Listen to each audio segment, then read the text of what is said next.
Men sizlarga ikkita foydali ma'lumot aytib o'taman. Yo bismillah. Damazda mana bunaqa suv bachok bo'ladi, juda ham ko'p teshiladi. Suvniki ham, do'rniki ham. Buni yo'li oson. Videoga like bosib, yaqin insonlaringizga jo'natib qo'ying. Bitta mana bunaqa bachok olasiz, yana bitta orqasini mana bunday qilib kesib olasiz, orqasiga mana bunday qilib kilay qilib qo'yasiz. Mana biz o'zimiz mashinamizga qilganmiz. Hech qachon teshilmaydi ham, hech narsa bo'lmaydi. Do'stim, bu videoni saqlanib qilib qo'yish esingizdan chiqmasin. Hozir Damazda borlarga jo'natib qo'yasiz. Zo'r bo'ladi. Qarang mana, bunisini ham biz chotki qilib qo'yganmiz.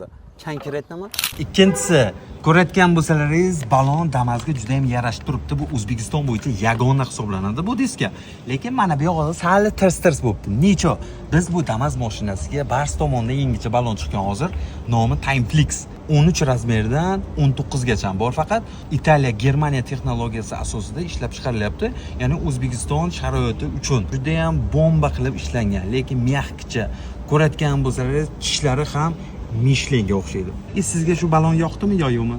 Sizga ham bersak bo'ladimi yo yo'qmi? Nima deb o'ylaysiz, do'stim? Videoga like bosib, yaqin insonlaringizga jo'natib qo'ying. Tushunaman, oldin Bars yaxshi bo'lmagandir, lekin hozir prosta dahshat.